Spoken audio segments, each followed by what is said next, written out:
సినీ వారసులకి తెలుగు తెర కొత్తేమో కానీ తెలుగు తెరకి మాత్రం కొత్త కాదు. పరిశ్రమ పుట్టినప్పటి నుంచి ఎంతో మంది వారసులు వస్తూనే ఉన్నారు. తాజాగా మరో నట వారసుడు తెలుగు తెరపై అడుగు పెట్టబోతున్నాడు. Rebel star Prabhas cousin Virat Krishna హీరోగా ఎంట్రీ ఇవ్వబోతున్నాడు. ప్రముఖ కొరియోగ్రాఫర్ గణేష్ మాస్టర్ ఆ మూవీకి దర్శకత్వం వహిస్తున్నాడు. ఈ రోజు ఇదే talk of the Telugu film industry. Goud Saab అనే ఒక పవర్ఫుల్ టైటిల్ తో మూవీ లాంచింగ్ జరిగింది. ఈ కార్యక్రమానికి ప్రముఖ దర్శకుడు సుకుమార్ హాజరయ్యి విష్ చేశాడు. ప్రస్తుతానికి అయితే విరాట్ ఒక్కడినే రివీల్ చేశారు. హీరోయిన్ తో పాటు మిగతా నటీనటుల వివరాలు త్వరలోనే వెల్లడి కానున్నాయి. సినిమా అయితే పక్కా కమర్షియల్ ఎంటర్టైనర్ అని తెలుస్తోంది.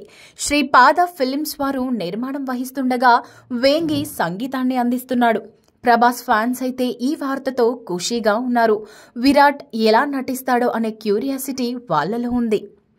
ఇక గణేష్ మాస్టర్ తెలుగు సినిమా పరిశ్రమలో దశాబ్దంన్నర క్రితం నుంచే ఉన్నారు. ఎన్నో సూపర్ హిట్ సినిమాల్లోకి పాటలకి కొరియోగ్రాఫ్ని అందించాడు. ఆయన కంపోజ్ చేసిన పాటలు హీరోలకి మంచి పేరును కూడా తెచ్చిపెట్టాయి. గబ్బర్ సింగ్, ఆర్య 2, దువ్వాడ జగన్నాథం, గోపాల గోపాల లాంటి హిట్ సినిమాలు ఆయన ఖాతాలో ఉన్నాయి. మరి దర్శకుడిగా ఏ మేర రాణిస్తాడో చూడాలి.